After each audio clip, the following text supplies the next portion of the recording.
Welcome back to Fully Charged TCG, and today we are playing Eustass Captain Kid Yellow. Personally, for OPO 10, this deck is the deck that I'm most excited for, and I actually think that it's more powerful than what a lot of people think. Not saying that it's the best deck, but I just think it's pretty good. And I've been playing it and really enjoying it. Today we have a couple tough matches. We're starting off against a Bello Betty player.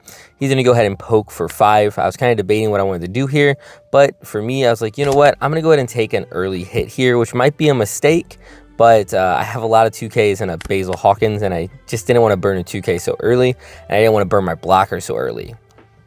Now, against these aggressive decks, it can be kind of tough sometimes. Zoro and Bello Betty are really strong, but this X-Drake does definitely help to even up the odds. I'm just able to go ahead and rest those weenie characters and then swing. And then with Kid's effect, I'm able to restand Supernovas between a cost of 3 and 8. So I'm able to restand that X-Drake and make him a blocker. And with that, it kind of prevents two things. One, I have an extra safety net if he does go extremely aggressive on this turn. And two, I can also protect him and not allow them to just swing into it. So he starts off here with just a 5K swing. I'm debating. I'm like, you know what? Let's give him a Nami and get out of it.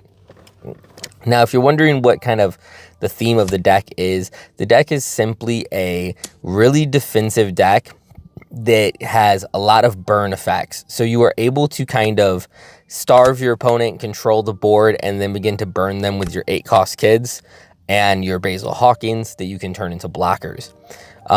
It's a very interesting version of a control deck, and then you do have some good yellow triggers. Let's see. I'm debating what to do here. I could do the double X-Drake, but I'm going to start by resting one of his characters. And I'm like, okay, I need to remove as many characters as I possibly can. So let's go ahead and just attach a couple to Share Hoshi and swing into the Bello Betty weenie and see if we can go ahead and just remove that. Only 4 cards in hand for the Bello Betty player. So whether she decides to save or let die, I honestly don't care all that much. And she goes ahead and gets out of it.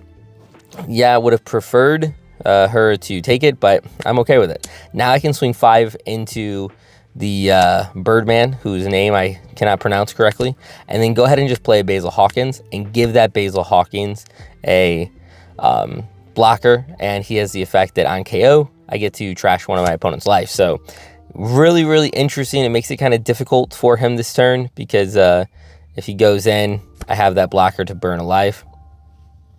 And that's always exciting. He chooses to skip my characters and go directly at my life. Now, I do have a electric cannon on top of my life. So I'm kind of debating here because I could take it, use the electric cannon's effect, which is what I choose to go ahead and do.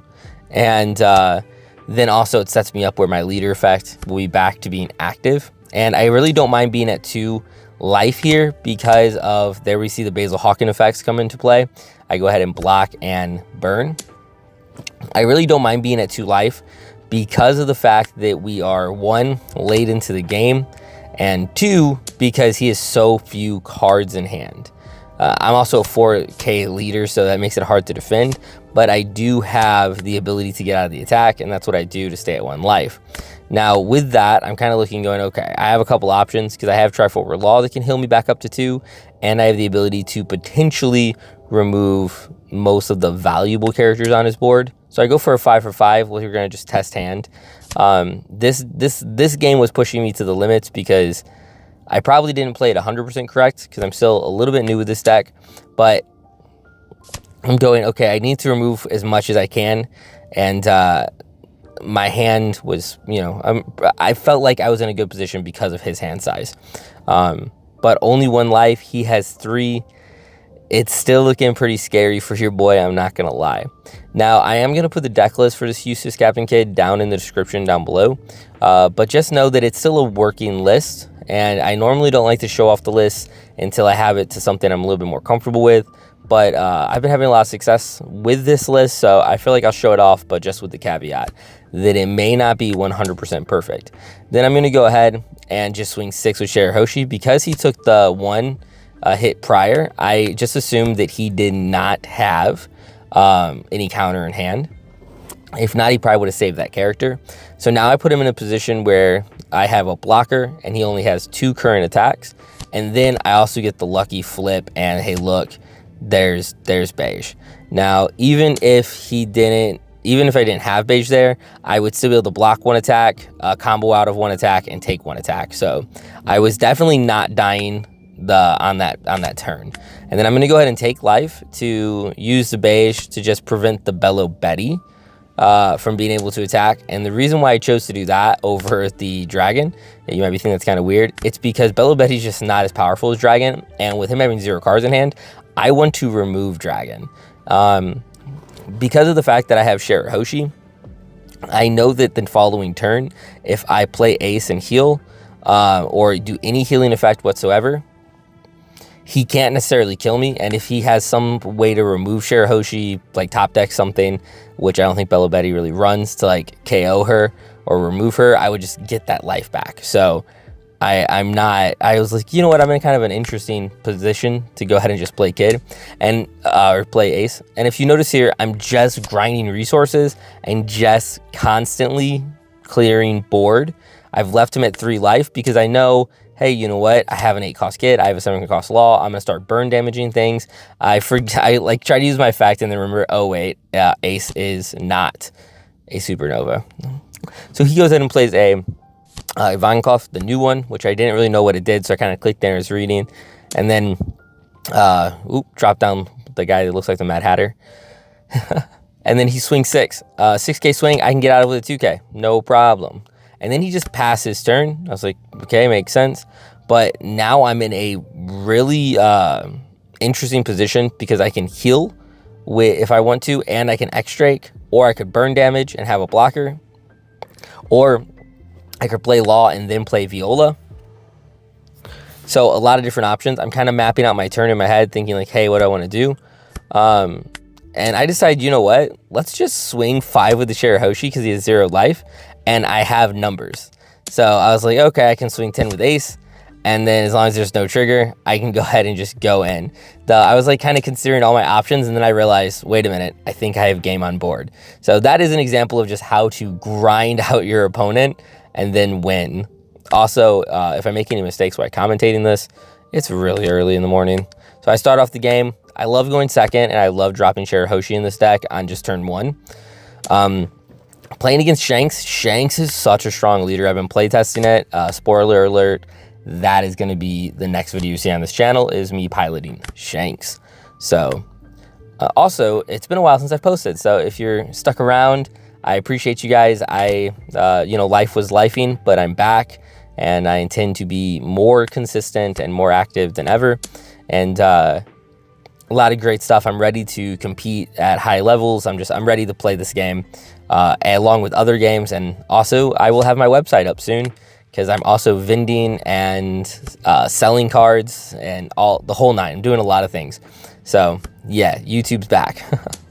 So I go ahead and use X-Strike to tap down his little weenie and then just swing into it, kill it. He goes ahead and swings 6. I don't want to take damage this early because my hand, is looking decent, but I'm just wanting to, kind of protect my life a little bit. So I go ahead and just block, and then I, drop down and I go ahead and use X-Strike to tap down the Lucky Roo. And I was debating, I'm like, you know what, if I kill the Lucky Roo, he can KO my Drake. But I have a second Drake in hand, so if he lets this go just to remove the Drake, I'm okay with that. Because the whole thing about this deck, the whole thing about this deck is that you want to really get into the late game. That's what I feel like. When you get into the late game with a comfortable life and a decent hand size, no matter where your opponent's at, because you have burn damage effects that are so strong, you can just gain so much advantage and overpower a lot of decks and just out-resource them. Where it gets kind of ugly is if you end up in late game and you're down to like 2 life and not very good amount of cards in hand, or not the right cards in hand. I think this deck would really benefit from having another searcher. Only having the one Luffy searcher that can search supernovas, you don't always see it, and if you don't see it, then you're just kind of playing the top deck game, which I think is actually probably the biggest issue with this specific leader. But yeah, I mean, I guess you could say the same about quite a few leaders, but this one just feels a little bit different because you really want to see like your 8 cost kids at the right time. And I go ahead and just swing 5, and funny enough, he took it, which was weird because he could have just not took it, you know?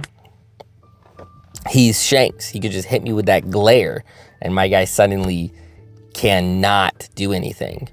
But, you know, he chose to take it. I really think there's a lot of powerful cards inside this deck, and I really... the card that I actually debate the most is right now I have the Triforce Law as a 4 of, which I think is fine, but also sometimes he just doesn't feel as necessary. But I don't know. I'm still figuring that out. He does double Otama, and then he drops a bin and just gets rid of my kid instantly, which I was like, okay, well, okay, that's that. I'm kind of debating here. Do I take or do I save? And I go ahead and choose to save, and then the Ben Beckman comes in, and obviously that's a 7K, so that one, I'm like, okay, I probably have to take this because I don't want to dump 2Ks, and my hand is looking pretty clogged, which is what's scary at this exact moment. So I go ahead and take the law. The good part is I have another kid, and I have another law, or I have laws, and I have 3 laws, and this is what I'm saying about the Triforce Law, but I go ahead and use law to put a law on top of my life, because I'm like, you know what, that at least puts me in a position where I healed one. He's down to 4 cards in hand, and I'm kind of getting to that late game. I have 3 life, and I can go ahead and go after the Beckman. And I left one up so that I could use my event if I needed to. And I went ahead and just swung 8 because that's either a 2K or 2 1Ks out of hand. He goes ahead and gives up the Sanji Chopper. I'm able to restand the law and reveal that I have, hey, another law on top of it. Which is, he's probably thinking to himself, wow, because, you know, I'm going to be able to heal again if I need to. He swings 5. I'm debating the block here, but I kind of feel like I should save it for a bigger hit. So I go ahead and just give myself the plus 1K for the turn, which is a big actually assist. That card can come in clutch because now I 2K out of the Ben Beckman. And if he swings with another Ben Beckman, I can 2K out. However, here he did get me. You never know what 10 costs they're playing. And if I remember correctly, he does drop the Shanks that can KO anything. Oh, no, never mind. It's the other Shanks with Rush. Okay, that must have been a different Shanks game I was playing. He swings 12, and I'm like, well, I can lose my law or I can take it, so I'm going to take it. No combo in hand. And I'm just staring like, geez. Oh, cool, I got a 1K. This is looking kind of scary. Now he has, you know, an absolute unit in that Shanks that's giving everything -1. He has 2 Ben Beckmans. He has 3 lives. The only thing that's kind of going for me is he only has 3 cards in hand, and that's it. That's the thing that's going for me. So I go ahead and attach 1 to my Triforce Law and swing at the Ben Beckman, just hoping, you know what, he may be kind of low on counter.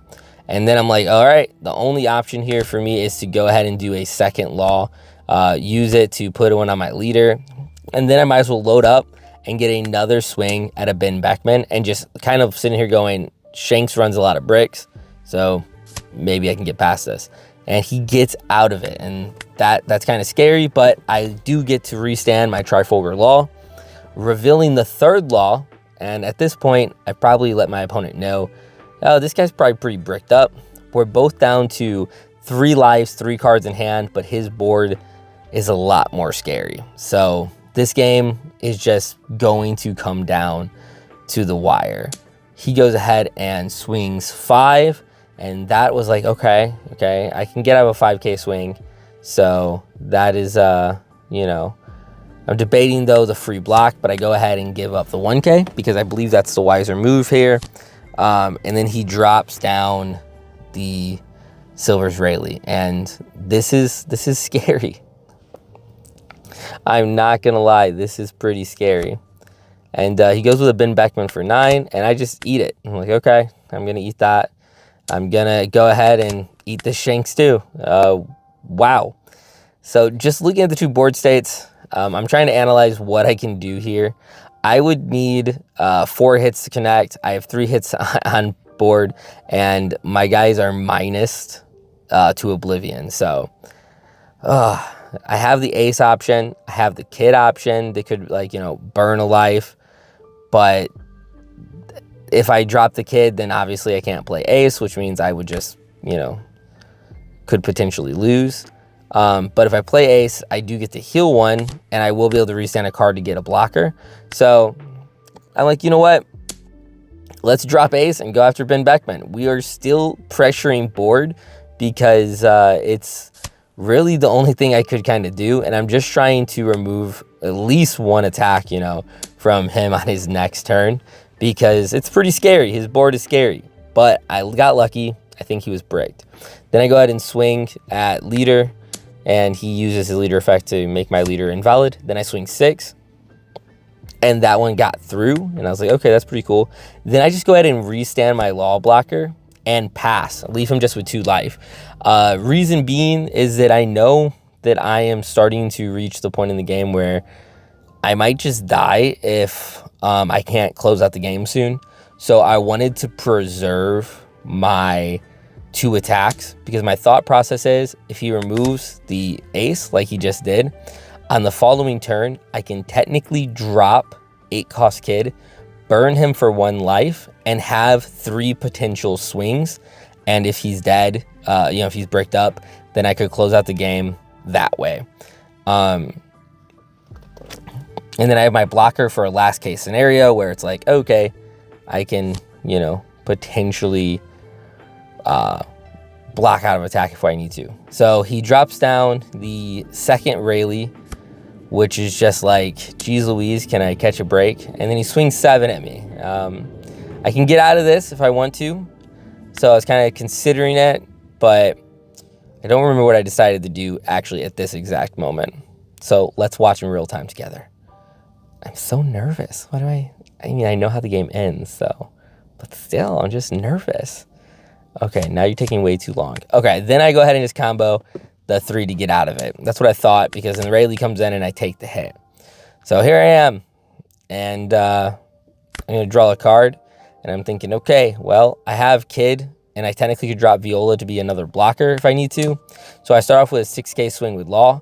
If he takes this swing, then I can just follow up with the Kid, but he didn't take it, and I was like, oh, okay, well, he didn't take that, so what do I do here? And I'm really staring, just thinking, like, I think I have to go for game this turn. So I go ahead and swing 5, knowing that he could leader effect to get out of it, but he didn't.